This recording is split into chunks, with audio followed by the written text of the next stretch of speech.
think pretty much everybody knows. Maybe those of us who are newest have not met Joyce before. But Joyce Oliver is one of the wonderful, unique beings I have the pleasure of knowing. Joyce carries, well, there she can have a little fire. You know that it's there. But Joyce carries this wonderful, smooth, joyous energy. I can see her in the distance and the joy radiating from her face as she tends to a plant or talks to a bird or whatever it happens to be, or greets me with a smile, is always full on heart.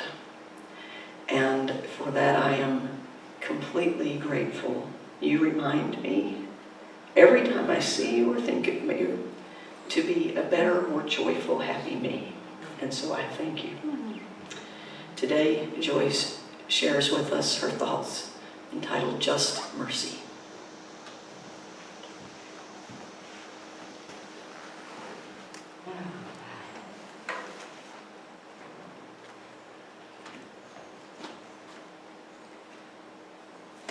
I have to say thank you so much for the music. Your choices were perfect. It's always such a privilege to be here, and there's just such a sense of I guess I want to say the divine. I want to say magic, but it's this huge web of life that is so bright and strong and singing through our words, our music, our touch, our eyes, our intentions. It's mornings like this that make me truly, truly grateful to be human for a while.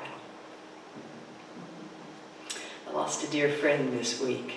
Last Saturday night she passed very suddenly. None of us had any time to prepare emotionally or mentally, and it's been an interesting and tumultuous week, as it is when a piece of the fabric of our life is suddenly torn, plucked apart, whatever. And one of the pieces that I have found comfort in is blessing the grave.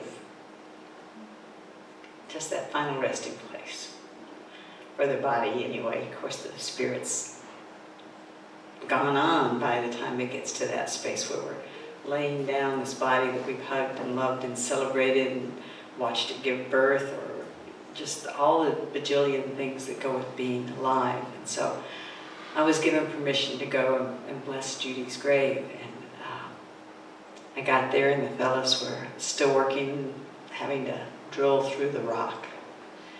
So I came back a few hours later, and what I realized as I stood there at the edge of this open 6-foot grave, that was a perfect song for today from my heart, and knew that that space was, open to the sun, to the starlight, to the rain, to the flower petals I brought. That part of the earth was open to experience something it had never experienced before. Just literally 6 feet down, there was a whole different quality of the earth that was getting to experience something brand new. Before, we brought it this beautiful box made from a tree holding my dear friend Judy's body. So it was a really sweet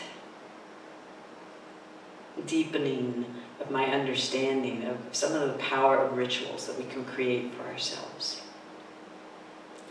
And I think songwriters know that when they pen a really powerful song and they feel it in its completeness when it's done. But I think that mothers know that when they tuck their babes in bed, that there's a lot of, that just the completeness of one day. I think there are many ways that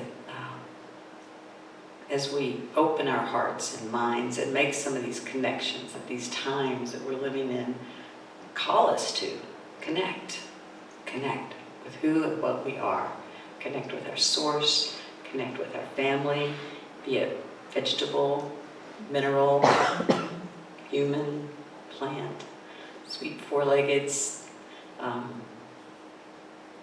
Allow ourselves to connect. And one of those places for me that is so important in being able to connect is through words. And the word mercy has called to me for a while. So I wanted to share with you today that there's an angel that lives in my backyard. I can't always see her, but I know she's there. She's usually, this time of year, mostly hidden behind the daylilies and their orange flowers that are reaching for the sun, and the sassafras tree, whose branches are really heavy this time of year with all the leaves, so you kind of have to know where to look to see her, but I know she's there. She's at the back of my yard, and she gives me great comfort. She gives me great comfort. She's there, she's down on one knee, hands are facing outward, not so much receiving sorrow or anything else, but simply sending something into the world. Her wings are large, her gaze is steady and clear. She's dedicated and quite capable of handling the job that she's taken on. It was the spring of 2019, and I had just learned of 3 young people in Macon County who had died from a drug overdose. I was aware of the drug epidemic in our region, but suddenly, though I knew none of these people, the cost of the problem was no longer just a number. It had names, ages, dreams that were lost, and families with the sorrow that may never heal. I could tell myself these families were probably broken already, but where's there room for compassion in that line of thinking? I needed some place outside my heart, outside my home, to hold the sorrows of the world that I live in. How could I find the strength to be in the world as a conscious, compassionate participant without being overcome by the suffering that is often close at hand? Compassion is a core element of Christ's teachings, the Buddha's, and I suspect all the master teachings. Yet I clearly felt the need for the quality of mercy, and I set out to find something to embody that energy in my corner of the world. I pictured something that was fairly substantial, maybe 3 feet tall. Kuan Yin, the Oriental goddess of compassion, was a contender in my search, so Crow got used to my asking him to stop anytime we saw a likely garden center or other source of outdoor sculptures. We searched for a month or more, but none of the ones that we found had the balance, strength, and kindness that I knew. Strength, kindness, courage, and gentleness to hold the enormity of the sorrow and suffering that I felt in the fabric of humanity. Each trip to the mailbox, each magazine, each trip to the grocery store or overheard story in a restaurant held some element of struggle or suffering for people, the forests, the animals, the oceans, this immense, glorious planet itself. As the Dalai Lama said, human use, population, and technology have reached that certain stage where Mother Earth no longer accepts our presence with silence. Phrase. I noticed for me that silence itself has become fairly rare and sometimes unsettling. Mostly I love it, but sometimes it's unsettling. I take note when the bird songs greet the first part of the daylight and feel concerned at the sounds of a distressed animal in a parking lot or a child in the store. Sometimes my truest response is a deep breath and a prayer. Other times, stopping to offer support. A simple, can I help you with that? When someone is struggling with a heavy load, be it emotional or physical, even bringing a smile can lift a heavy heart. When I finally let go of looking outward, out there in the world, I found my angel of mercy. She was waiting patiently for me to recognize her, as she had been watching over the birds and the bird feeder and bird bath near my home, in my home, outside my home. She was ready for her promotion. Everything about her exudes the quiet acceptance and depth of openness that I feel in the quality of mercy. When I looked up the definition of mercy, I found mercy is a love that responds to a human need in an unexpected or unmerited way. I would expand that. It's more than just a human need. It's the need of life all around us in all its forms. Mercy triumphs over judgment. I like that one a lot. Mercy is the compassion and kindness shown to someone whom it is one's power to punish or harm. It sounds like a quality of the heart and mind working together. I sometimes get caught up in my judgments or stories, if you will, and I may withhold mercy from that homeless person or neglect to notice an opportunity to maybe offer words of encouragement.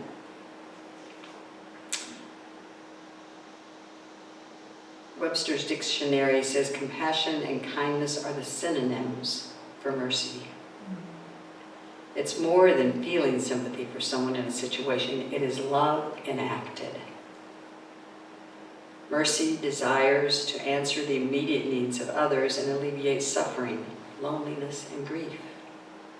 Mercy is a champion of the lowly, the poor, the exploited, and the forgotten, and often acts on their behalf. Quote, mercy is more than a feeling. It is always followed by an action.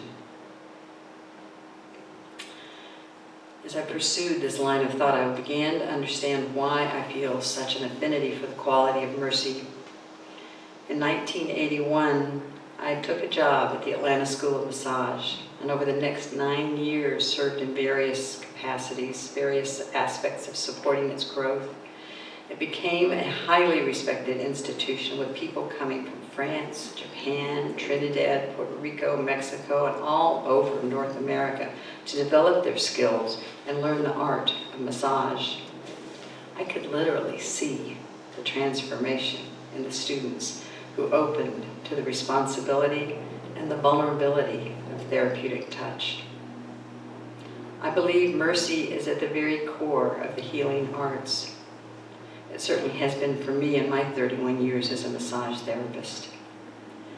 Some doctors, nurses, therapists, counselors are more able to hold that innate kindness and compassion through the rigors of a healthcare system that too often dismisses the miracles that we are.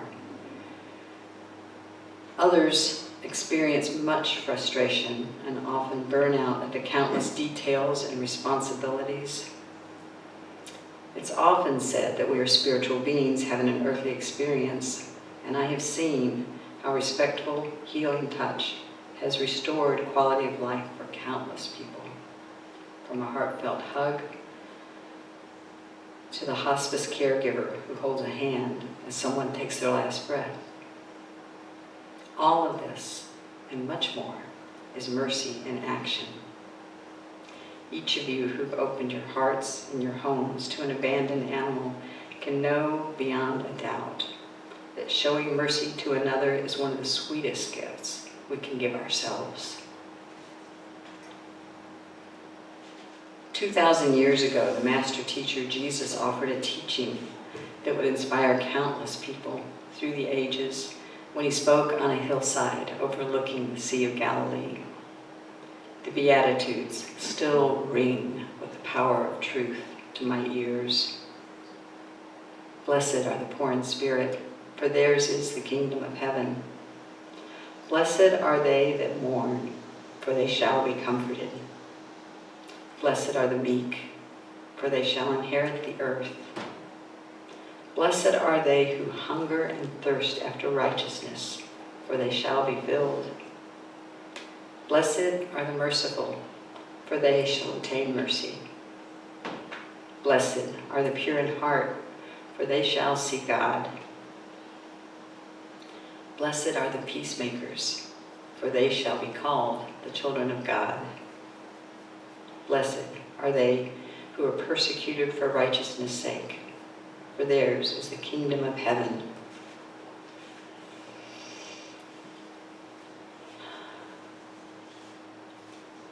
I can hold to that when I see the struggles in our world and the persecution and the healing of past persecutions that are calling us to find a greater mercy in the ways that we respond to life and to our times now. So over 2,000 years later,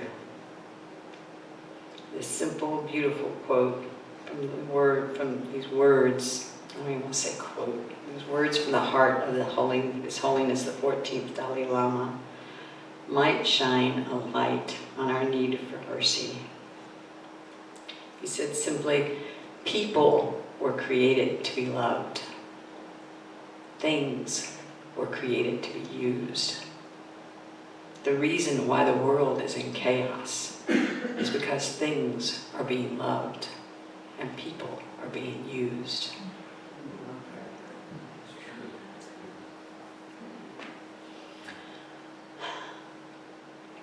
In closing, I would offer this last thought. May you give and receive mercy freely. I truly believe a new earth is being born, and it is a privilege to share this time with you each. Namaste.